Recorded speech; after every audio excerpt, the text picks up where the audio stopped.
Achampet revenue శివారులో revenue గ్రామంలో 4వ సర్వే నెంబర్ 4 లోపల మల్లంకుంట విస్తరించి ఉంది. ఈ మల్లంకుంట 6 ఎకరాల ప్రాంతంలో విస్తరించి ఉంది. 6 ఎకరాల విస్తీర్ణంలో విస్తరించి ఉంది. ఒక కుంట చెరువు కానీ కుంట కానీ ఎనీ వాటర్ బాడీ ఎంత విస్తీర్ణంలో విస్తరించబడిన తర్వాత దానికి ఎఫ్టీఎల్ ఒకటి full tank level plus buffer zone రెండూ డిసైడ్ చేస్తారు. ఒక చెరువు కుంట యొక్క విస్తీర్ణపై ఆధారపడి బఫర్ నిర్ణయిస్తారు. ఆ చెరువు పారే ఎంతవరకు పారుతుందో అని చెప్పేసి దాన్ని ఎఫ్టీఎల్ నిర్ణయిస్తారు. ఎఫ్టీఎల్ పాయింట్ అంటే ఫుల్ ట్యాంక్ లెవెల్. ఓ చెరువు నిన్న తర్వాత నీరు ఎంతవరకు పారుతుందో దాన్ని ఎఫ్టీఎల్ లెవెల్ అంటారు. ఈ ఎఫ్టీఎల్ లెవెల్ నిర్ణయించేది రెవెన్యూ డిపార్ట్మెంట్, ఇరిగేషన్ డిపార్ట్మెంట్ ఇద్దరు జాయింట్ ఇన్స్పెక్షన్ చేసి ఎఫ్టీఎల్ లెవెల్ని ఫిక్స్ చేస్తారు.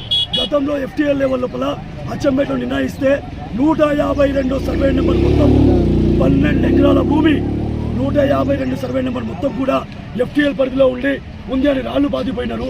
కానీ అంగిరేకుల శేఖర ఫంక్షన్ అనేది ఎఫ్టీఎల్ లెవెల్ పరిధి లోపల ఉన్నప్పటికీ ఏ విధంగా మున్సిపల్ వాళ్ళు పర్మిషన్ ఇచ్చిళ్ళు, ఏ విధంగా కన్స్ట్రక్షన్ అయ్యింది, ఏ విధంగా ట్యాక్స్ వసూలు చేస్తున్నారు, ఇది ఎంత అన్యాయం అంటే ఆ ఫంక్షన్ నిర్మించడం వల్ల వెనుక ఉన్నటువంటి భూములు మొత్తం మునిగిపోయి వెనుక ఉన్న ఇళ్లల్లో మా మిత్రుడు జగదీష్ చిన్నప్పటి నుంచి వ్యవసాయ భూమిని ఆకుతోట చేసుకుంటేవాడు.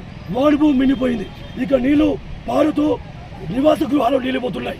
ఒక్కరి కోసమని ఒక వ్యక్తి తన యొక్క అక్రమ నిర్మాణాల కోసం చేపట్టినటువంటి దాన్ని మొత్తం మట్టి పోసి కొన్ని 100 ట్రాక్టర్ల మట్టి పోసి దాని స్థాయిని పెంచేసి ఈ మల్లకుంట కిందికి పోయే విధంగా నీళ్లు పైకి పోకుండా ఉండే విధంగా మట్టి నింపడం జరిగింది.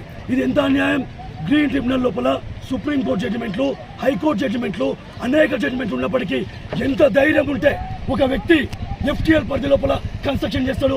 ఎవరిని అడిగితే నన్ను ఎవరేం చేస్తారు, నేను చూసుకుంటా, కోర్టు ఏముంది, కోర్టు నా ఇంటి చుట్టమని మాట్లాడతాడు.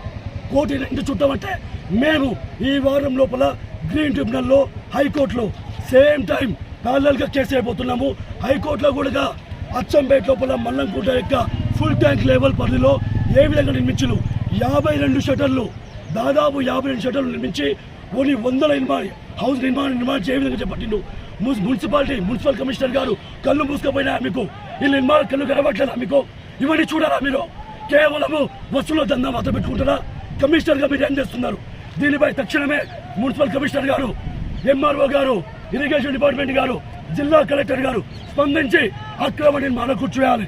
హైదరాబాద్లో హైదరాబాద్లో ఏ విధంగా అయితే అక్రమ నిర్మాణం కూర్చివేస్తున్నారో అచ్చంపేటలో రెవెన్యూ అధికారులు, మున్సిపల్ అధికారులు, ఇరిగేషన్ అధికారులు అక్రమ నిర్మాణాలు కూల్చివేసి